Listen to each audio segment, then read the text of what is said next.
This is where I live. I'm a housewife. My name is Ellen Jones.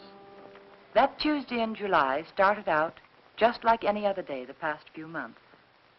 There was no warning it was to be the most terrifying day of my life. I remember thinking how tired I felt. Even the housework seemed drudgery and so meaningless with George confined to his bed. No one to see or care even. And then I got scared because I knew I was beginning to feel sorry for myself. George was the one who was ill, and he needed all of my thoughts and attention, and above all, my cheerfulness. I tried not to think about us, about George, how he'd changed. I told myself it was just my imagination, that things would be different when he was well and strong again. Then I thought I heard him call. George, did you call? George, are you all right? Yes, Ellen. You want anything? Not now. I've just begun work on an insurance report for the office. Well, call me, dear, if you need me. Okay.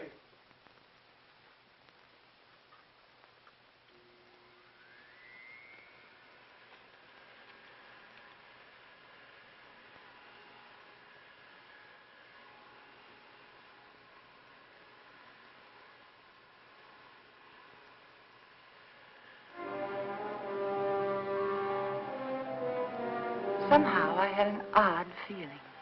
There was something about George's voice. I found myself thinking about the first time we'd met. How different he was in those days. I remember I was sitting in Dr. Graham's office. We were talking. I played one game of checkers and 2 games of rummy, and I'd written letters to a wife, a mother, and a sweetheart, and I listened for a half an hour to a homesick young ensign from Texas. He was awful cute.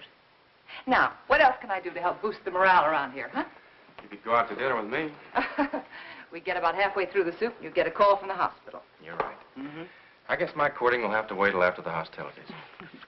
There's a compound fracture down the hall who's waiting to see me, but I'll be tied up for a while. Oh? They tell me he's feeling blue. You see, his wife's expecting a baby in a minute. And I think he could stand some cheering up. It's practically done. See you later, Anne. Oh, I'm sorry. They told me I could find Dr. Graham in here. You ought to be along any minute. Why don't you come on in? Sure, thank you. Are you a patient here, sir? In a naval hospital? No. I'm just a friend of the doc's. Flew in last night with the ferry command. The only thing wrong with me is a double-barrel hangover. Too bad. Dr. Graham will be detained, so I'm taking you for an airing. And maybe he doesn't want to go for an airing. He doesn't. There's nothing a woman likes better than shoving a man around.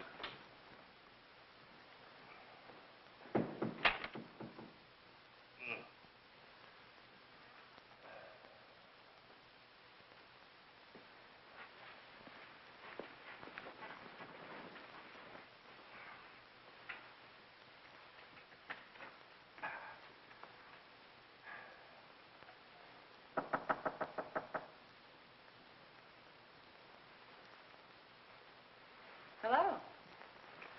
Hey. Who are you? I'm Ellen Brown. Doesn't suit you at all. It's much too plain. Oh, I'm sorry. I'd tell my parents about it, but they're still back in Kansas City. Now, what can I do for you, young man? I can think of a lot of things. Oh? Well, shall we begin with a game of cards? Well, I could read the newspaper to you. I could write a letter for you. I know. I'll sit right here and you can tell me all about that wonderful baby you're expecting. The baby you're expecting. Does Ripley know about this? I beg your pardon? Skip it. Which is your bad leg? Well, neither one of them's working very well today. Oh, my head. Is your head bothering you? Terribly. Both of them. Would you like me to rub it for you? You couldn't think of anything nicer. Good. There. Now relax. Oh, close your eyes. Now just think of something pleasant. Pretty soon you'll be going home to your wife. Won't that be wonderful? Think what she looks like. How pretty she is. Lovely. Beautiful blue eyes. Short nose. Soft brown hair. And lovely, kissable lips. Well, there's nothing wrong with your morale, young man. I'll recommend to the doctor that you be sent home to your wife immediately. Say, wait a minute. Wait, you're all dressed. Naturally. Well, George. Hello, Randy. Son of a gun. What are you doing here? Enjoying myself immensely? his leg isn't even broken. No. No, it Hey, isn't. Doc, what kind of nurses do you have around here anyway? Hey, what goes on here, Ellen? But when I came in here, he was lying there all covered up, and he let me make an absolute idiot of myself. You're very much like Graham. Your Dr. Graham was going to find himself in exactly the same position as that little boy. But we're not going to have him here again. But that doesn't change the fact that you're wrong about him. He's been wonderful to you, so thoughtful and given you so much time. Maybe that's because he's a bachelor, huh? No home life. He's been a good friend to us. Ellen, time's limited, so you must listen carefully. Randy Graham may have you, all right. But he'll be disappointed with what he gets. George, please. George, I can't let you talk this way anymore. I'll fill this up.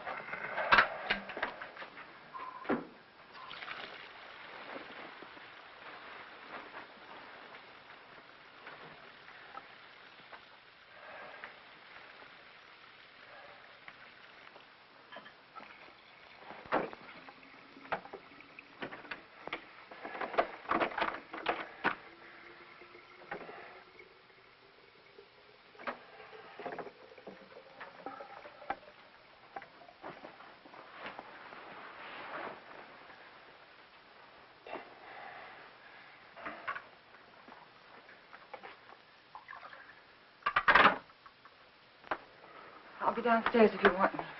You'd better wait, Ellen.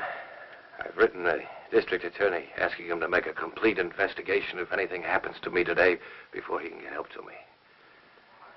Why do you torture yourself like this? Why do you imagine things that don't exist? A letter exists. It proves you're trying to kill me. But I'm not. I'm not. If I can't help you, George, then I'm going to get someone else in who can. It's not me that needs help now, Ellen. You gave that letter to the postman yourself just a while ago. Yes? Yes, I gave him the letter, the one that you wrote about insurance policies. I knew you wouldn't recognize a district attorney's name if you saw it. Nobody ever does. Isn't that strange?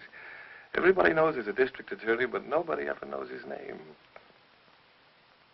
We are going to get someone else in, another doctor, because this is all in your mind. My mind is fine. Just to reassure you on that point, let me tell you that letter was about insurance. I told the district attorney how much insurance we had on each other's lives.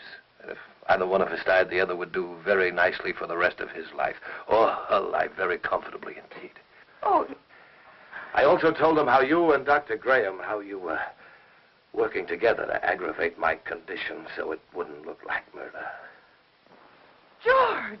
I also told him how you were gradually giving me overdoses of the heart medicine. But that isn't true. Anyone would know that isn't true. Would they? Why is that bottle almost empty, huh? We only got it the other day. Well, You told me that you spilled it on the tray. You told me that yourself, George. You didn't tell the druggist that. Oh, Mr. Phillips will make an excellent witness against you, Ellen. He'll be the first if anything happens to me. And let me tell you, there'll be others. The letter takes care of everything. The druggist, the medicine, the doctor. He's in it, too. Oh, you've implicated your old friend Graham, you know. Nothing's going to happen to you. I don't know whether you're doing this to frighten me or not, but I'm going downstairs and get that letter back from that postman. You're not going anyplace anymore, Ellen. Because I'm going to kill you. Yeah, I decided that definitely this morning.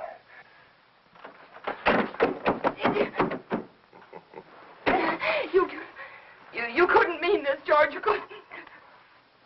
George, you know I wouldn't hurt anybody. Anybody, much less you. George, think. It's me. It's Ellen. It's Ellen. But you did want to be rid of me. It was in your mind. That's why you feel so guilty, isn't it? No. The letter will take care of Graham. I'll take care of you myself. I'll make it look like self-defense. Please don't. There are just too many things against you, Ellen. You used to say that you were lonesome until you met me.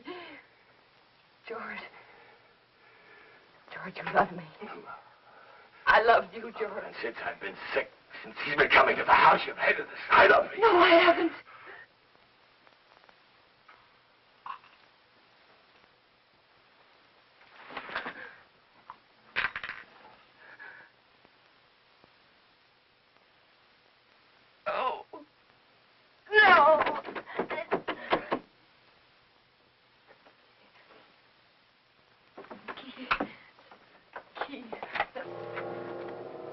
It was one of those awful dreams. The kind I used to have when George was overseas. That man lying there was George, my husband. He was dead. He died trying to kill me.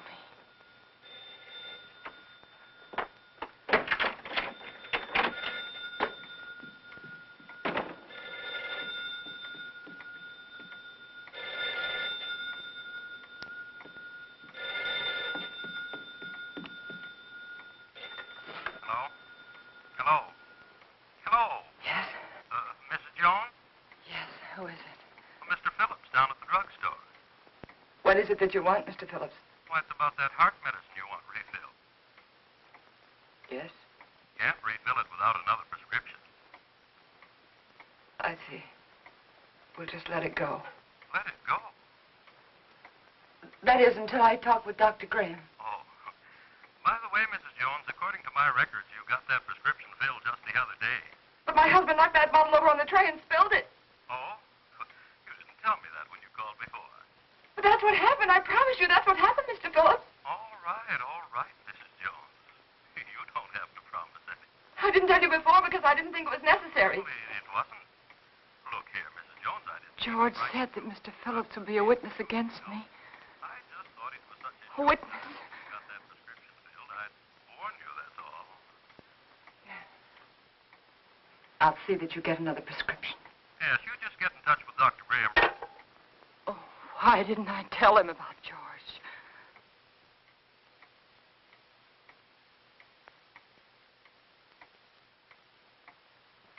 That letter.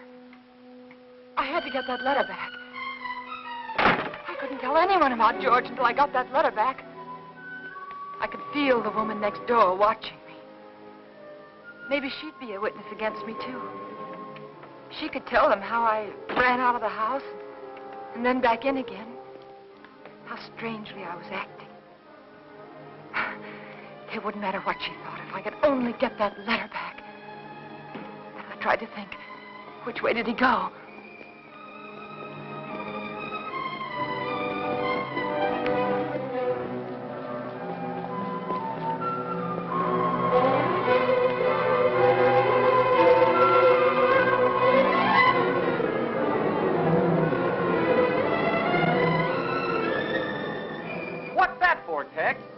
Who knows? The heap needs everything we can put in it. Yeah, but what'll it do? Who cares? Pardon me. Can you tell me, did the postman go by here yet? The postman? Yeah. Yeah, old Oddball plowed his way through here a little while ago. Oh, which way did he go, do you know? That way. Oh, thanks. Yeah, up that way towards Merritt Street. You know. Yeah, I know.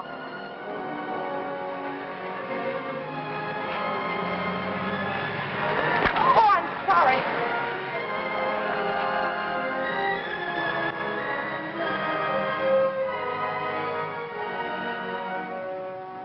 That's right. You know, every time I go home at night, I always tell my wife, Laura, if it wasn't for that pension plan of you, I just never get up. I just drop. Remember now, you could call me anytime you need me, even if you just think you need me. Oh, thanks. I don't know what I'd do sometimes if I didn't remember that. Goodbye. Goodbye. You're doing fine. Thanks.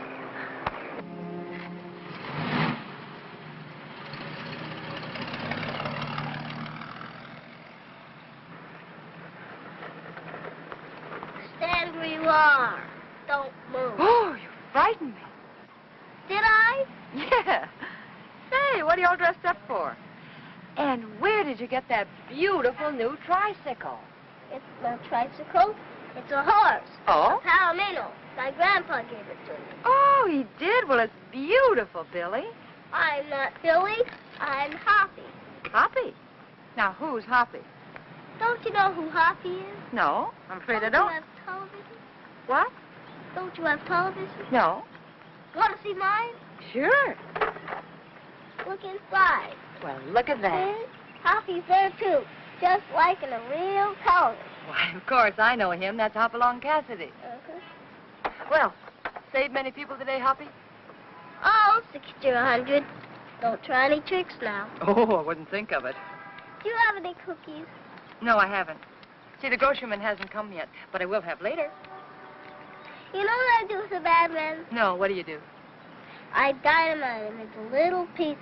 Shot them, put them in jail. Oh, I don't think the real Hoppy would treat even bad men that way. Well, really what I did was lasso them, tie them up, throw them in jail. Well, that sounds like a lot more work, and more dangerous, too. I had to take care of you, didn't I? Yeah, you sure did. Can I come in? Oh, well, honey, I'm sorry. I'm afraid not. My husband isn't feeling very well today. See? I won't make any noise. If I was eating cookies, I couldn't even talk. No, you couldn't. Well, I'll tell you what you do. After the groceryman comes, that'll be around 12 o'clock, see? You come to the back door very quietly, and I'll have some cookies for you. Okay? Okay.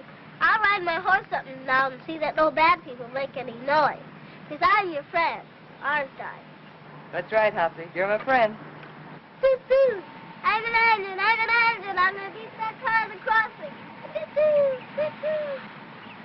Boo-boo! Boo-boo!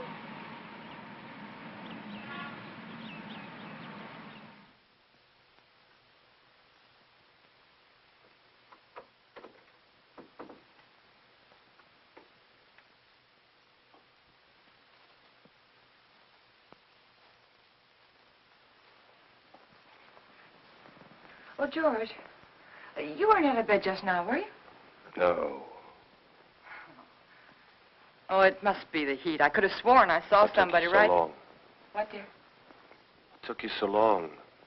Sorry, dear. I was talking to Billy. I should say Hoppy. Let me change your pillow. You know, he's the little boy I told you about who just moved into the neighborhood. The one with the glasses, you know. Oh, he's an awful sweet little kid. What were you talking to Ranny Graham about? That's what I'm interested in. We were talking about you, dear. And if I don't have this letter for him when I go home, he'll be awfully upset. Why should he? Well, you see, I'm afraid that he said a lot of very strong things, and he regrets them now. You can explain to him that it won't be delivered. It'll be held right here till the form comes back. Yeah, but it's so hard to reason with a person who's ill. Well, you know how it is. They exaggerate the importance of everything. What with his heart condition, I wouldn't want to take a chance. Really, I must have the letter for him when I go home now. I must. Mrs. Jones, I think I can take a chance. I'll let you fill out the form for your husband. That's very nice. On one condition. I, of course, must make sure the contents of the letter. What do you mean? It'll be strictly confidential, but of course the letter must be opened and read. Open the letter? Yes, to make sure that it is the letter to the district attorney, as you say. No, you can't. I beg your pardon. I won't have anyone prying into my husband's mail. Prying? I want that letter back, do you understand? Unopened. Jones, I was about to tell you, if you'd let me finish, that I would call your husband for you. Explain the situation reasonably and ask his permission for you to open the letter, not me. I'm sorry. I'm very sorry. I didn't mean to say that. But you don't seem to understand. No, I don't understand, Mrs. Jones. And I have no alternative but to send the letter on through the distributing room. Good day.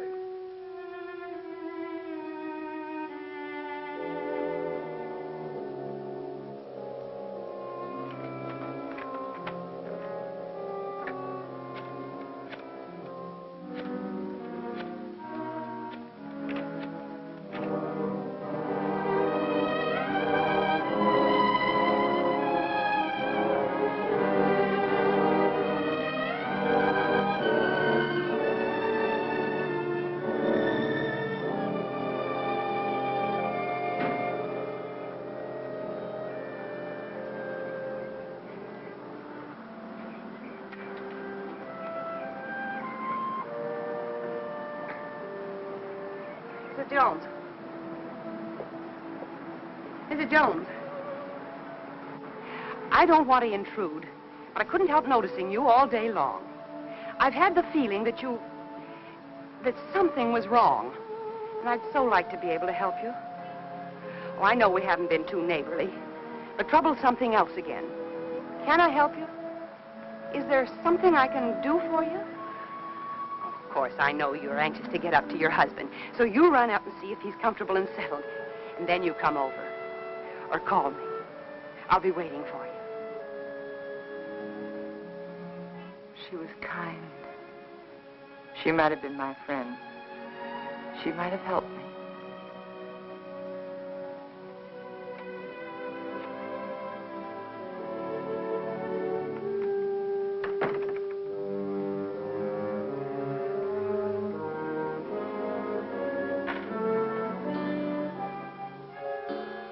And then I remembered Rand. He said he was going to stop in again to see George. I couldn't let him do that.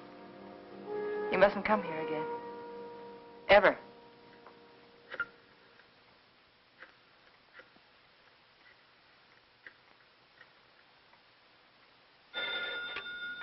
Dr. Graham's office. Hello, this is Mrs. Jones. Is Dr. Graham there? Oh, he isn't here, Mrs. Jones. Can you locate him, please? It's urgent. If it's an emergency, I could trace him through his house calls. Please do. It's very important that Dr. Graham doesn't come here today.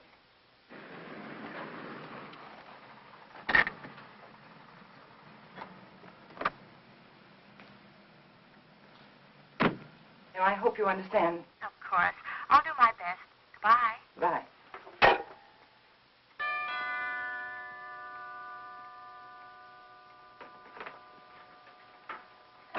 Doctor, I just called your office and I just told your nurse that I... Well, George felt he wanted to consult another doctor. And I did too. And he just left and I really think it would be better if you didn't see him again today. Oh? But... What doctor did you call? Oh, I'm sorry, I've forgotten his name. I called the lady next door for her doctor and she gave me his telephone number and, George liked him very much. I see. Yes. Is he a heart specialist? Yes. That is, I think so. Mm-hmm. What was his diagnosis? I don't know. But really, George is feeling much better. I'll call you tomorrow. Now, wait a minute. What's happened, really? Well, you see, after... No, please don't, please. Don't go up there. It's better for everyone if you just don't go up there.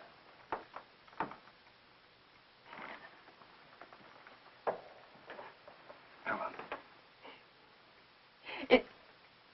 Is he dead? Yes. He had a gun. He tried to kill me, but before I could shoot, he... Take it easy, Helen. Take it easy.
And so I took the gun out of his hand, and I hid it.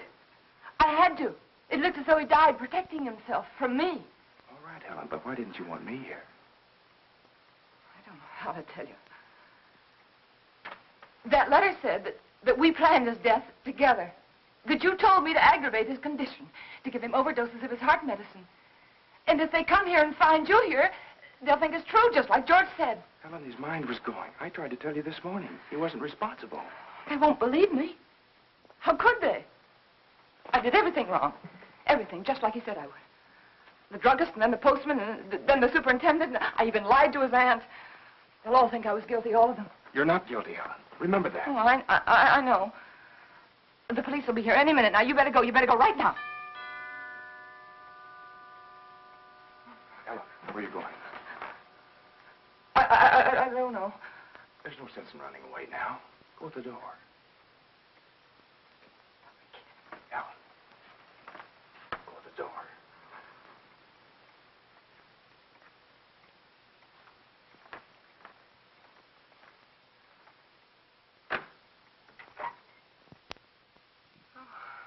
Hello, Miss Jones. I got a letter for you this afternoon. I didn't put it in the slot because, well, I guess I should feel kind of funny coming here like this after what happened between you and me this noon. But it's all right. I understand. Here's the letter you gave me to mail this morning. What? Surprised I didn't realize it at first, a thick letter like that and only one stamp. Those public officials like the district attorney won't accept postage due mail, you know. Insufficient postage? Yeah, the other end just won't pay the postage in these cases, and we have to return them to the senders. How do you like that? Not enough postage, and we have to deliver them twice. Yes. Crazy business. You know, some folks might think I'm stingy. I know these extra stamps cost only just a few cents, but yes, I understand. if I multiply you by everybody else... Yes, I understand. And thanks again for the letter, Mr. Carson. Oh, that's all right. Goodbye. And thanks again, Mr. Carson, for bringing the... Welcome.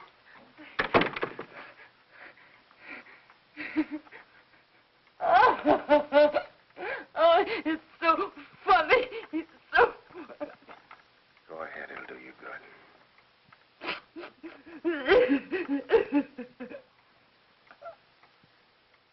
You know, I tried so hard to get... All right, Ellen. You've got it now.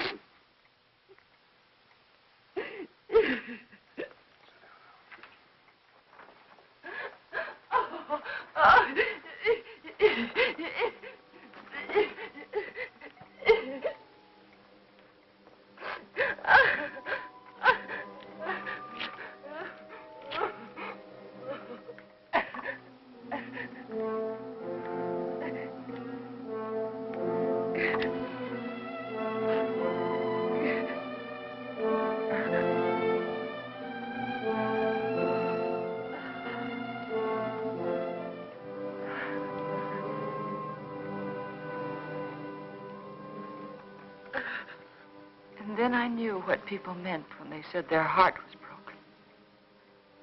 All that was left of George and me and our marriage was that little pile of ashes.